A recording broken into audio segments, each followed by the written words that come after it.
సభికులకు నమస్కారం, నిర్వాహకులకు ధన్యవాదాలు. చివరికి మాట్లాడడం కాస్త కష్టమైన విషయమే, కొంత చరిత్ర తెరడం ఉండొచ్చు, అయినా తప్పదనుకుంటాను. ఈ గోష్ఠి యొక్క ధ్యేయం మీరు ముందే చెప్పారు.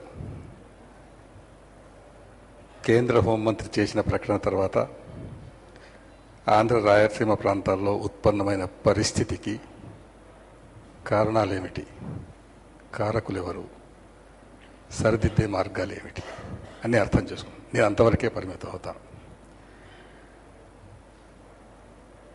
దానికి ప్రధాన కారణం నాకు అర్థమైనంత వరకు మిస్ఇన్ఫర్మేషన్ క్యాంపెయిన్. అర్ధసత్యాలు, అసత్యాలు, వాస్తవాలను కప్పిపుచ్చడం, వక్రీకరించడం ఎవరు చేస్తున్నారు? అగ్రనాయకులు, రాజకీయ నాయకులు చేస్తున్నారు.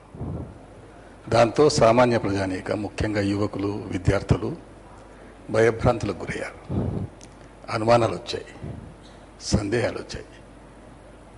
కనుక చేయవలసిందంటే వాళ్ళ సందేహాలను నివృత్తి చేయాలి. చెయ్యాలంటే నిజాలు చెప్పాలి. అబద్ధాలు చెప్తే మళ్ళీ అవి రీకాయిల్ అవుతాయి. చాలామంది మిత్రులు చెప్పింది మళ్ళీ చెప్తాను. ఒక ఇంప్రెషన్ క్రియేట్ చేస్తున్నారు రాజకీయ నాయకులు. ఏం చెప్తున్నారంటే చిదంబరం గారు చేసినటువంటి ప్రకటన ఫైనల్ కాదు, రాష్ట్ర అసెంబ్లీ ఆమోదిస్తేనే ఫైనల్ అవుతున్నారు. ఇది ఎంత పచ్చి అబద్ధం చెప్తూనే ఉన్నారు. నిజం ఇది కాదు. ప్రకటన చేసింది భారతదేశపు హోంమంత్రి, ఒక పార్టీ ప్రతినిధి కాదు. భారతదేశంలో కేంద్ర ప్రభుత్వం ఒక విధాన నిర్ణయాన్ని ప్రకటించిన తర్వాత అది అమలు కాకపోతే వచ్చే అనర్థాలు ఏమిటో కూడా ప్రజానీకానికి చెప్పవలసిన అవసరం ఉంటుంది. కనుక తెలంగాణ రాష్ట్ర స్థాపన గురించి చెప్పిన నిర్ణయం అమలు కాక తప్పదు అనేటువంటి వాస్తవాన్ని నొక్కి చెప్పాల్సిన అవసరం ఉంది. అదే సందర్భంలో ఈ భ్రమలు కల్పిస్తున్నారు కొంతమంది నాయకులు. మేము ఢిల్లీకి పోయాం, పెద్దవాళ్ళని కలిసాం, అసెంబ్లీ తీర్మానం అయితేనే సాధ్యం చదువు. అది కూడా పచ్చి అబద్ధం అని చెప్పాలి. చాలామంది పెద్దలు చెప్పారు అది మ్యాండేటరీ కాదు, కంపల్సరీ కాదని. ఆ ప్రొవిజన్ ఇంత చాలామంది అడిగా అసెంబ్లీ మెజారిటీ చెప్తే కావాలి కదా అనేటి ఒక వాదన ఉంది. దాని వెనుక ఉన్నటువంటి రేషనల్ ఏమిటి? ఆర్టికల్ 3 వెనుక ఉన్నటువంటి రేషనల్ ఏమిటి? అంబేద్కర్ ఒక దూరదృష్టితో ఆయన వల్ల వచ్చింది అనుకుంటున్నాను నేను. ఆయన చాలా సందర్భాల్లో చెప్పారు, ఒక రాష్ట్రంలో కానీ దేశంలో కానీ అధిక సంఖ్యాకులు, ఆయన వాడింది టిరనీ ఆఫ్ ది మెజారిటీ నుండి మైనారిటీని కాపాడాలి. భాష విషయం కావచ్చు, సంపద ఏ విషయమైనా కావచ్చు. కనుక టిరనీ ఆఫ్ ది మెజారిటీ నుండి, అంటే తెలుగులో చెప్పాలంటే అధిక సంఖ్యాకుల క్రౌర్యం నుండి అల్ప సంఖ్యాకులు బాధపడకుండా కాపాడాలంటే నిజంగానే ఒక అసెంబ్లీలో మెజారిటీ ద్వారా తీర్మానం అంటే ఆంధ్రప్రదేశ్ నుండి తెలంగాణ ఎన్నటికీ విడిపోదు, దేశంలో ఏ రాష్ట్రం ఏర్పడదు. అటువంటి ప్రమాదాలు జరగకుండా ఉండాలి అంటే అధిక సంఖ్యాకుల పెత్తనంతో అల్పసంఖ్యాకులు బాధపడకుండా ఉండాలంటే రాజ్యాంగంలో ఈ వెసులుబాటు ఉండాలనే విషయాన్ని రాజ్యాంగ నిర్మాతలు శ్రీధర్ గారికి బాగా తెలుసు, నాకంటే ఈ విషయాన్ని స్పష్టం చేయాలి. వాస్తవాలు కఠోరంగా ఉండవచ్చు, వాస్తవాలు చెప్పాలి. మభ్య పెడుతున్నారు. ఢిల్లీకి పోయి వచ్చేసి మాకు వీళ్ళు చెప్పారు, వాళ్ళు చెప్పారు, అంటే అది ఎంత నిజమో ఎంత వద్దో నేను మీకు చెప్పనక్కర్లేదు. వాళ్ళు లోపల ఏం చెప్తారో నాకు తెలుసు, వీళ్ళు బయటకు వచ్చిందో అది కూడా తెలుసు, అందులోకి పోనక్కర్లేదు. వాస్తవం ఏమిటంటే రాష్ట్ర అసెంబ్లీ యొక్క తీర్మానం నెససరీ కాదు అనే విషయాన్ని కూడా స్పష్టంగా చెప్పాలి ప్రజానీకానికి. వాళ్ళకు ఉన్నటువంటి ఈ లేనిపోయిన భ్రమలు కల్పిస్తున్నారు. రెండవది, ఉన్నాయి వాళ్ళకి భయాలు, విడిపోతే నష్టపోతామని భయాలు కల్పించారు. ఆ భయాలు తొలగించడం ఏం చెప్పాలంటే మీకు అయ్యే నష్టం ఏమిటని చెప్పాలి, అయ్యే లాభం ఏమిటని చెప్పాలి. రాష్ట్రాలు విడిపోయినప్పుడు వనరుల పంపిణీ, ఆస్తి అప్పుల పంపిణీ చేయడానికి పద్ధతులు ఉన్నాయి. నీళ్ల విషయం చెప్పారు విద్యాసాగర్ గారు. తెలంగాణ ప్రాంతం వాళ్ళు నాటి నుంచి నేటి వరకు చెప్తున్నది ఏంటంటే ఈ రాష్ట్రంలో ప్రవహించే నదుల యొక్క నీటి వాటాలో ఆంధ్ర రాయలసీమ ప్రాంతాల వారికి న్యాయబద్ధంగా, చట్టబద్ధంగా, భౌగోళికంగా ఎంత నీరు పోవాలో అంత నీరు ఇవ్వడానికి మేము కొట్లాడతాం. మాకు అందులో ఒక్క నీటి చుక్క వద్దు. మా ప్రాంతానికి న్యాయబద్ధంగా చట్టబద్ధంగా భౌగోళికంగా ఏం రావాలో అదే అడుగుతున్నాం మేము, అంతకంటే ఎక్కువలేదు. ఉమ్మడి రాష్ట్రంలో రావడం లేదు కనుక అడుగుతున్నాం. మీకు రావాల్సిన దానికి మేము అసలు అడ్డారు. తెలంగాణ ప్రాంతంలో ఏ ప్రజలు ఎవరు కానీ ఏ పార్టీ కానీ దీనికే కట్టుబడి ఉంటారు. ఈ విషయాన్ని ఆంధ్ర ప్రాంత ప్రజానీకానికి చెప్పవలసిన అవసరం ఉంది. ఆస్తి అప్పుల పంపకాల విషయానికి కూడా పారామీటర్స్ ఉన్నాయి. నీళ్ల పంపిణీకి మాకు కొత్త పారామీటర్స్ వద్దు. దేశంలో వివిధ రాష్ట్రాల మధ్య నీళ్ల పంపిణీకి ఉన్న యంత్రాంగం పారామీటర్స్ ఏవైతేనో వాటినే అమలుపరచండి. మాకు కొత్త పారామీటర్స్ వద్దు, ఉన్న వాటినే అమలు చేయండి, కొత్త మాకు అక్కర్లేదు. ఇంత స్పష్టంగా చెప్తూనే ఉన్నాం, కానీ ప్రజానీకానికి అందలే కనుక అది చెప్పవలసిన అవసరం ఉంది. అభివృద్ధి గురించి, ఆస్తుల గురించి, అప్పుల గురించి చర్చ ఉంది. వివరాల్లోకి పోను. అనుమానాలు, భ్రమలు ఉన్నాయి. గత 53 సంవత్సరాల కాలం లోపల రాష్ట్రంలో ఉన్నటువంటి ప్రాంతాల వారి ఆదాయం ఎంత, ప్రాంతాల ఖర్చులు ఎంత లెక్కలు తీసి సిద్ధంగా ఉన్నాయి. ఉమ్మడి రాష్ట్రంలో నష్టపోయిన వాళ్ళకి ఒకవేళ పరిహారం చెల్లించే పద్ధతి అంటూ ఉంటే నష్టపడిన ప్రాంతానికి పరిహారం చెల్లించాలని మేం కొట్లాడతాం. ఫలితంగా బహుశా నా లెక్కలు కరెక్ట్ అయితే పరిహారం తెలంగాణకు వస్తుంది. లెక్కలు ఉన్నాయి కనుక సిద్ధాంత రీత్యా ఉమ్మడి రాష్ట్రంలో ఏ ప్రాంతమైనా నష్టపోతే, ప్రభుత్వ రంగంలో పెట్టినటువంటి పెట్టుబడులతో ఖర్చుతో ఏ ప్రాంతమైనా నష్టపోతే ఆ ప్రాంతానికి పరిహారం ఇచ్చే పద్ధతి ఉంటే సిద్ధాంత రీత్యా ఒప్పుకోవడానికి ఈ ప్రాంత ప్రజలకు అభ్యంతరం లేదు. ఏమడుగుతున్నాం? ఇతర ప్రాంతానికి చెందే నీటిలో ఒక చుక్క మాకొద్దు, ఇతర ప్రాంతానికి చెందిన ఆదాయంలో ఒక్క పైసా మాకొద్దు, ఆ పైసతో ఖర్చు పెట్టినటువంటి అసెట్స్లో ఒక్క అణువంత భాగం మాకొద్దు, ఇతర ప్రాంతాలకు ఉన్నటువంటి ఉపాధి సౌకర్యాల్లో మాకు ఒక ప్యూన్ పోస్ట్ వద్దు, మాది మాకు ఇవ్వండి అంటున్నాం. అభ్యంతరం ఏమిటి? ఇతర విషయాలకు వస్తే తెలంగాణ ప్రాంతం వాళ్ళు ఎవరైనా ఎప్పుడైనా ఇతర ప్రాంతాల్లో ఉండేటువంటి అక్కడి భాషను, యాసను, నుడికారాన్ని, సంస్కృతిని గౌరవిస్తాం. ఈ ప్రాంతపు భాషను, యాసను, నుడికారాన్ని, కట్టును ఒట్టును మీరు గౌరవిస్తే సంతోషిస్తాం. కనీసం అవహేళన చేయకండి అనుకున్నాం. వివరాలకు పోనక్కర్లేదు. ఏమిటి అభ్యంతరం? హైదరాబాద్ ప్రస్తావనలు వస్తున్నాయి. వివరాల్లోకి చెప్తే హైదరాబాద్ నగరాన్ని తెలంగాణ నుంచి విడదీయడం అనేది సాధ్యము కాదు, వాంఛనీయం కాదు. అనర్థాలు చాలా ఉంటాయి. ఏమిటి మీకున్న భయాలు? ఒక ఒక ఒక ఇన్ ప్రిన్సిపల్ మాట్లాడదాం. హైదరాబాద్ నగరం ఉమ్మడి రాజధానినా, కేంద్ర పాలిత ప్రాంతమైనా, దేని కొరకు, ఎవరి కొరకు? ఒక రాష్ట్ర రాజధాని అనేది ప్రజల సౌకర్యాల కొరక, పాలకుల సౌఖ్యాల కొరక, వ్యాపారస్తుల లాభాల కొరక?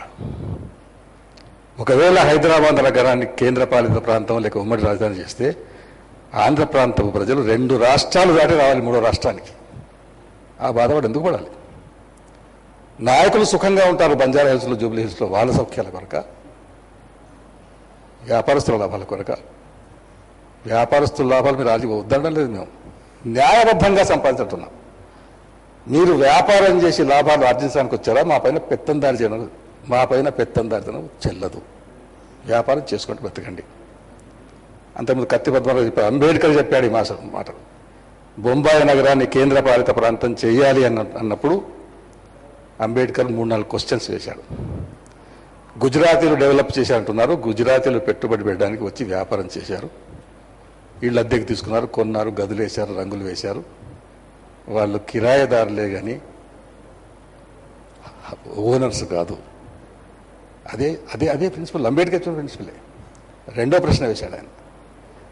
బొంబాయి నగరాన్ని వేరే రాష్ట్రం చేస్తే అక్కడికి నీళ్ళు ఎక్కడి నుంచి రావాలి, కరెంట్ ఎక్కడి నుంచి రావాలి? అదే ప్రశ్న మనం వేస్తున్నాం. హైపోథెటికల్గా హైదరాబాద్ను వేరే రాష్ట్రం చేస్తే ఇక్కడ నీళ్ళు ఎక్కడి నుంచి రావాలి అంటారు. ట్రిబ్యునల్స్ ఉంటాయి, నీళ్ళ పంపిణీ ఉంటుంది, కేటాయింపులు ఉంటాయి, అన్నీ బాగానే ఉంటాయి. ఇప్పుడు లేవా? కృష్ణానదీ జలాల కేటాయింపు లేదా? రాజోలిబండ డైవర్షన్ స్కీమ్కు కేటాయింపు లేదా? ఏమవుతుంది?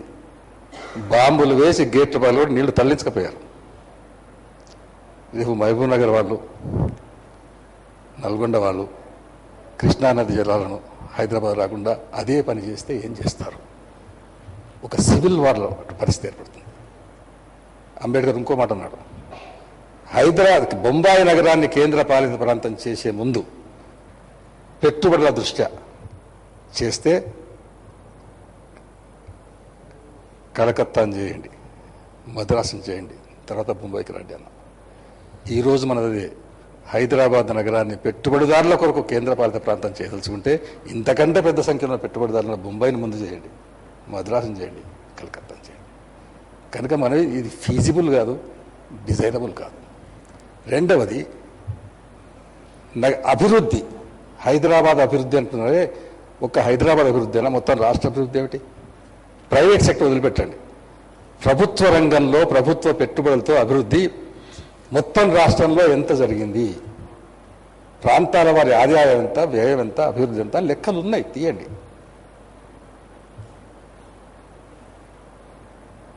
అభివృద్ధి యొక్క ఏమిటి ఇండికేటర్స్ ఏమిటి?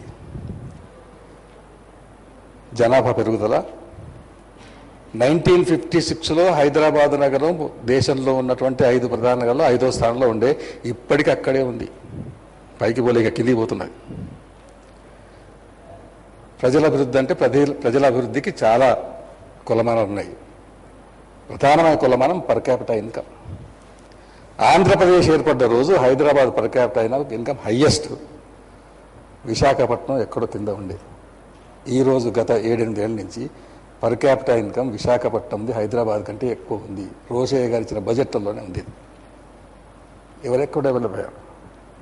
విశాఖపట్నంలో ప్రజల అభివృద్ధి చెందడం వల్ల పర్ క్యాపిటల్ ఇన్కమ్ పెరిగింది, సంతోషిస్తున్నాం. Hyderabad per capital income Visakhapatnam కంటే పెట్టిపోయింది. ఇంకో కొత్త మాట తెస్తున్నారు, గ్రేటర్ హైదరాబాద్. ఏమిటి గ్రేటర్ హైదరాబాద్? ఎక్కడి నుంచి వచ్చింది? ఒక చిన్న సర్కిల్ పైన వృత్తలేఖని పెట్టి పెద్ద సర్కిల్ గీసాను. భూమి ఎక్కడి నుంచి వచ్చింది? ఎక్కడి నుంచి ఎత్తుకొచ్చిందా, లేక కత్తిరించుకొచ్చిందా? ఇక్కడ సంపద ఎక్కడిది? ఇక్కడ వనరులకి మనుషులు ఎక్కడ? వాళ్ళు ట్రాన్స్పోర్ట్ చేయలే. చిన్న సర్కిల్ చుట్టూ పెద్ద సర్కిల్ మేము తెచ్చాం, మేము అభివృద్ధి చేస్తాం, ఎట్లా ఇది? కనుక ఇవన్నీ అర్థరహితమైనటువంటి వాదనలు. హైదరాబాద్ ఈజ్ హైదరాబాద్. ఆంధ్రప్రదేశ్లో భాగమైనా కాకపోయినా హైదరాబాద్కు ఆ రోజు ఉన్న ప్రాముఖ్యత ఇప్పటికీ ఉంది. ప్రత్యేక రాష్ట్రం ఏర్పడితే అనిశ్చిత పరిస్థితి పోతుంది.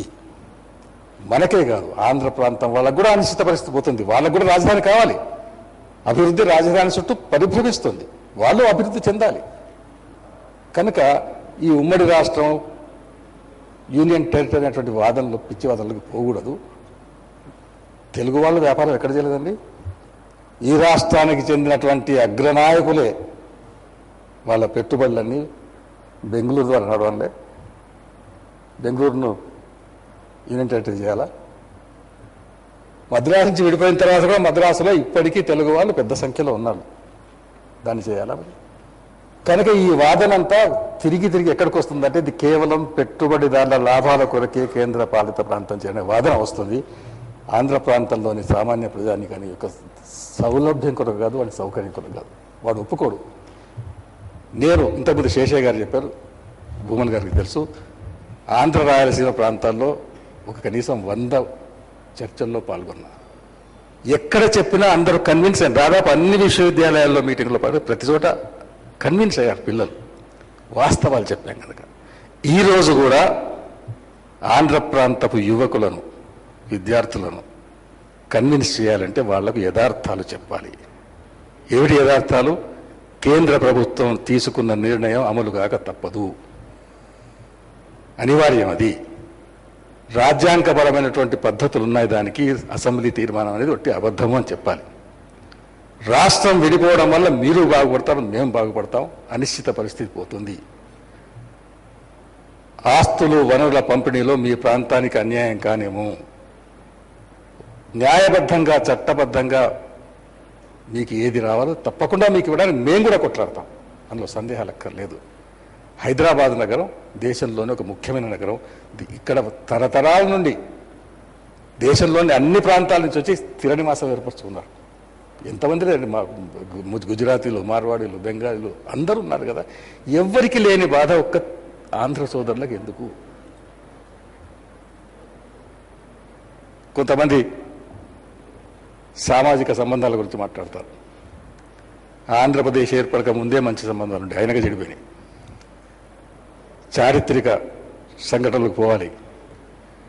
ఆంధ్ర రాష్ట్రం ఏర్పడక ముందు, ఆంధ్రప్రదేశ్ కాదు, ఆంధ్ర రాష్ట్రం ఏర్పడక ముందు, స్వాతంత్ర్యం రాకముందు జరిగిన వైవాహిక సంబంధాలు సంజీవయ్య గారి సతీమణి సికింద్రాబాద్ మహిళ,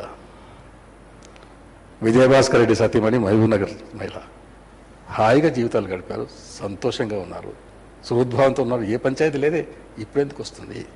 ఈ రావడానికి కారణం ఈ రాష్ట్రం ఒకటి కావడం. విడిపోతే మంచి సంబంధాలు ఉంటాయి. మనకు కావలసింది భావ సమైక్యత అంటున్నాం, ఎమోషనల్ ఇంటిగ్రేషన్ అంటున్నాం. పొలిటికల్ సెపరేషన్ అయితేనే ఎమోషనల్ ఇంటిగ్రేషన్ సాధ్యం. 10 రాష్ట్రాలు ఉన్నాయి హిందీ మాట్లాడే వాళ్ళు, వాళ్ళలో ఎమోషనల్ ఇంటిగ్రేషన్ లేదా, భావ సారూప్యం లేదా, భాష సారూప్యం లేదా. 2 తెలుగు రాష్ట్రాలు ఏర్పడ్డా అదే ఉంటుంది. కనుక ఈరోజు మనం చేయవలసిన ప్రధాన కర్తవ్యం ఏంటంటే, ఆంధ్ర ప్రాంతంలో ఈ రాజకీయ నాయకులు ఏ గందరగోళాన్ని సృష్టించారో, అబద్ధాలు చెప్పి వక్రీకరించి చెప్పినరో దాన్ని మనం స్పష్టంగా చెప్పాలి. అటువంటి ప్రయత్నం ఆ ప్రాంతపు మేధావులు, విద్యావంతులు, బుద్ధజీవులు చేస్తే నేను కూడా ఒక కార్యకర్తగా వచ్చి మీతో పాలు పంచుకొని వాళ్ళకి చెప్పే ప్రయత్నం చేస్తాను. నాతో పాటు కొంతమంది వస్తారనమాట. దాన్ని నేను ఎప్పుడూ సిద్ధమే. కనుక ఈ వైషమ్యాలు పోవాలంటే అపోహలను తొలగించాలి, భ్రమలు కల్పించవద్దు. ఉన్న వాస్తవాలను ఖచ్చితంగా నిజము చేదైనా చెప్పాల్సి ఉంటుంది. లేకపోతే యువకులకు మనం అన్యాయం చేసిన వల్ల ఉంటుంది.